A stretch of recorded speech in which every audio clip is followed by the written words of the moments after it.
Salut technicien, technicienne, toi qui regardes cette vidéo. Aujourd'hui, je vais te parler de ce qui est du terrassement. Alors, nous voulons tout savoir sur ce qui est du terrassement. Bien, ce qu'il faut savoir, bien avant que je parle, je vais t'inviter à cliquer sur le pouce qui est juste en dessous pour montrer que tu likes la vidéo et que tu aimes cette vidéo. Et aussi, t'abonner afin de ne perdre aucune vidéo de toutes mes explications qui sortiront, qui seront publiées sur ma chaîne. Si tu t'abonnes et que tu cliques sur la cloche de notification, tu recevras en notification toutes les vidéos qui devront être publiées par moi-même sur ma chaîne. Voilà. Alors, qu'est-ce qu'il en est du terrassement? Le terrassement, en fait, c'est l'ensemble des travaux qui consistent à modifier le relief d'un terrain. Modifier le relief d'un terrain, c'est faire quoi? Soit venir déverser du sable, qu'on va appeler un remblai. Et là, on remblai, on compacte, ce que les gens font généralement sur les routes et qu'on sort, ou bien dans les bas-fonds. Lorsque nous devons construire dans un bas-fond, voilà, ceux qui ont facilement les moyens, aisément les moyens, cherchent à remblayer jusqu'à une hauteur vraiment suffisante. Certains peuvent aller jusqu'à près de 3 mètres de hauteur pour pouvoir construire leur bâtiment là-dessus. Alors, maintenant, quels sont les éléments qui composent le terrassement? On a dit que c'était plusieurs travaux qui permettent de modifier le relief d'un terrain. Quels sont les éléments qui composent le terrassement? Alors, pour commencer, je vais parler d'abord des déblais. D'accord? Le déblai, lui, il te permet de pouvoir abaisser le niveau du sol.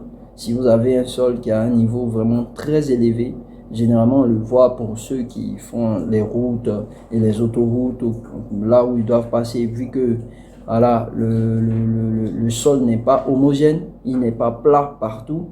Il y a des collines, des montées, des descentes. Alors s'ils ont des niveaux un peu plus élevés que nous devons faire un déblai, enlever la terre, ils viennent enlever et vous voyez que la route passe au milieu de deux cratères ou bien dans un cratère même généralement. Ça c'est un déblai, d'accord? Ils ont enlevé et la route passe, on appelle ça un déblai, d'accord? Maintenant nous allons parler aussi du remblai. Ok, nous allons parler aussi du remblai. Je t'invite à suivre très bien suivre cette vidéo, parce que à la fin tu devras m'écrire en commentaire, tu devras me répondre en commentaire à la question que je vais poser. D'accord?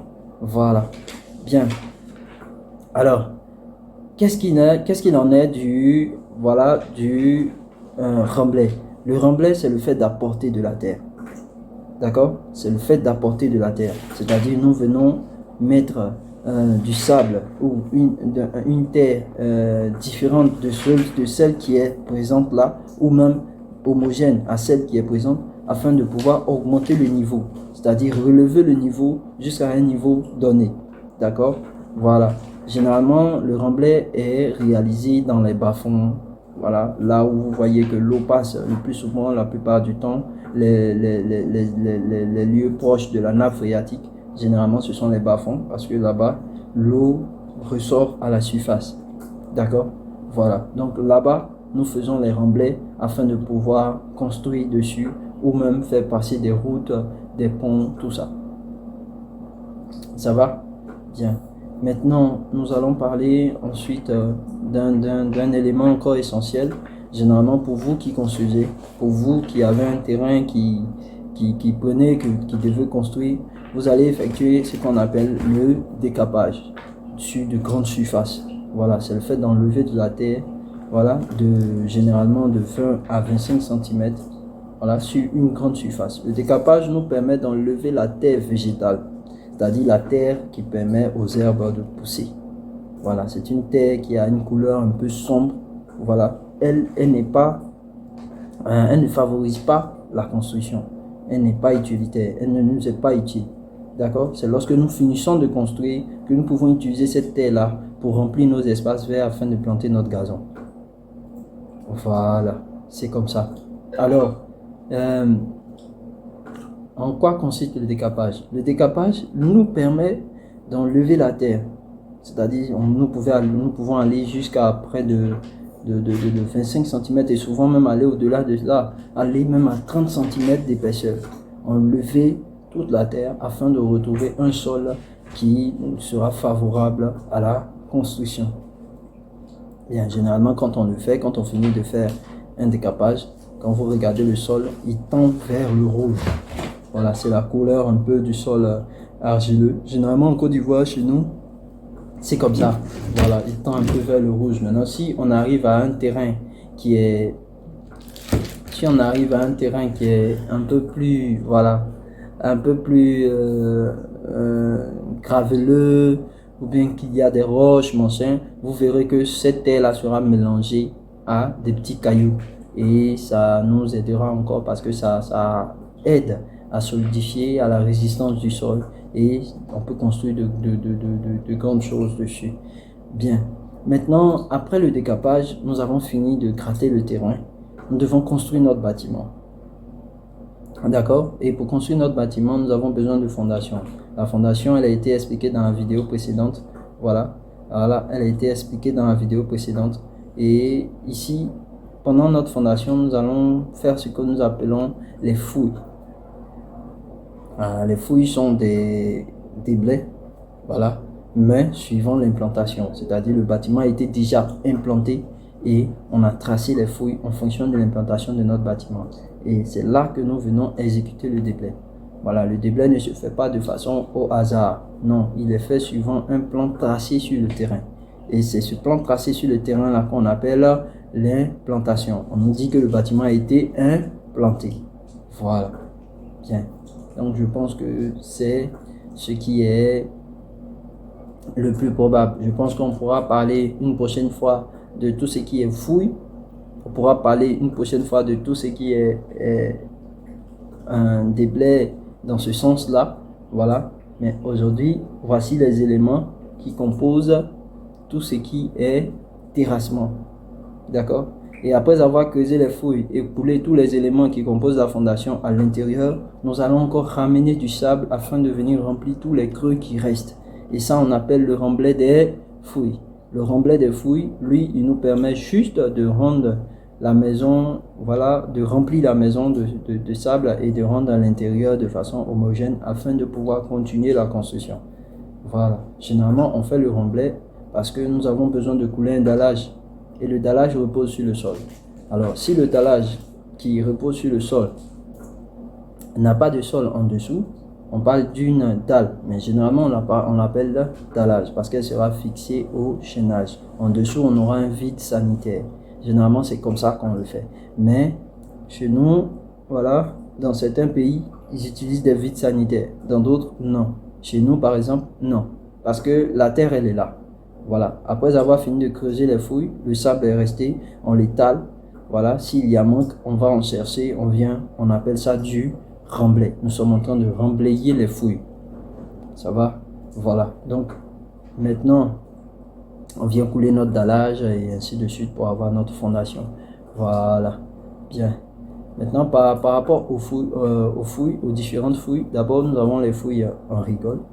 Voilà, les fouilles en rigole, qui est généralement la fouille la plus petite en fait, parce qu'elle a une profondeur qui est inférieure à 1 mètre. Elle ne peut pas aller jusqu'à plus d'1 mètre. Voilà, donc vous pouvez creuser la profondeur jusqu'à moins d'1 mètre. Vous voyez des profondeurs qu'on peut creuser à 60-80 cm. Voilà, ça ce sont des fouilles en rigole. La largeur, elle est inférieure à 2 mètres. Donc vous pouvez aller à 1,20 m comme l'âge et descendre à moins d'1 mètre. On parle d'une fouille en rigole. La fouille en tranchée, par contre, elle a une largeur inférieure à 2 mètres comme la fouille en rigole, mais une profondeur supérieure à 1 mètre. D'accord? Elle a une profondeur supérieure à 1 mètre. Et cette profondeur-là, elle permet au bâtiment de mieux tenir. Généralement, on fait les fouilles en tranchée pour des maisons à étage, c'est-à-dire les R+, pour vous qui êtes dans notre domaine, on fait les fouilles en tranchée pour les R+, c'est-à-dire, voilà, quand il s'agit des R+, même si nous allons monter des murs en fondation, on descend à une profondeur d'au moins 1,50 m, ce qui veut dire supérieur à 1 mètre. Et la largeur peut aller jusqu'à 80 cm, voilà, 70 cm, voilà. Donc généralement, voilà, la différence entre la fouille en rigole et la fouille en tranchée, c'est la profondeur.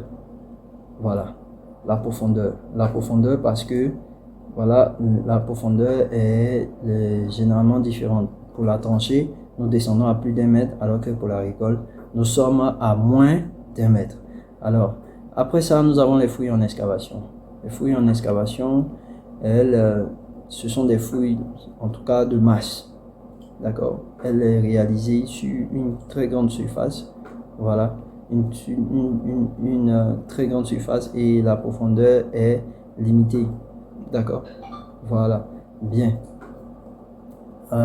Généralement, les fouilles en excavation sont réalisées pour les gratte-ciel. Quand vous allez dans les villes, voilà, on exécute ces fouilles en excavation là parce que les semelles sont tellement rapprochées, d'accord, par rapport aux poteaux, voilà, aux fouilles, aux différentes semelles isolées, aux différentes fouilles en trous. Voilà, les semelles sont vraiment rapprochées. Et si ces semelles sont rapprochées, on n'arrive pas à bien creuser les fouilles en trous. Alors on fait une excavation afin de pouvoir mieux dessiner les semelles sur le sol d'assise et les relier par une longrine qui est une poutre enterrée. C'est comme une poutre en fait, mais elle est plutôt dans le sol, elle est plutôt en fondation. Donc on l'appelle longrine. Voilà, elle permet de sortir du bâtiment. Ainsi présenter les différents éléments qui composent le terrassement, d'accord. Voici ainsi présenter les différents éléments qui composent le terrassement et j'espère que cette vidéo vous a plu. J'espère qu'elle vous a beaucoup permis de comprendre certaines choses. Et si vous avez des questions, voilà, n'hésitez pas à les mettre en commentaire afin que je puisse, voilà, me saisir de ces questions-là et faire de nouvelles vidéos pour que vous puissiez encore mieux comprendre. N'hésitez pas aussi à vous abonner. Voilà, abonnez-vous à cette chaîne, cliquez sur la cloche de notification afin de ne perdre aucune vidéo.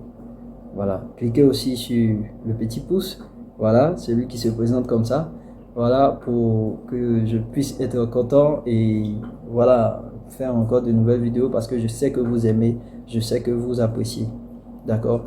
La question que j'aimerais poser,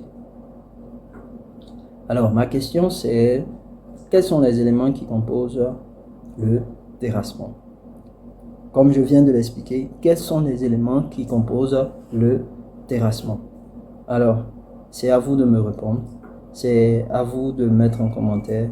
Répondez-moi afin que je puisse savoir. Et pour tous ceux qui n'ont pas bien compris certaines notions, posez-moi des questions afin que je puisse, voilà, faire de nouvelles vidéos et voilà, les publier afin que vous soyez encore mieux expliqué et que vous compreniez encore mieux les choses. Merci beaucoup. C'était JK Architecte. Voilà, et nous serons à la prochaine.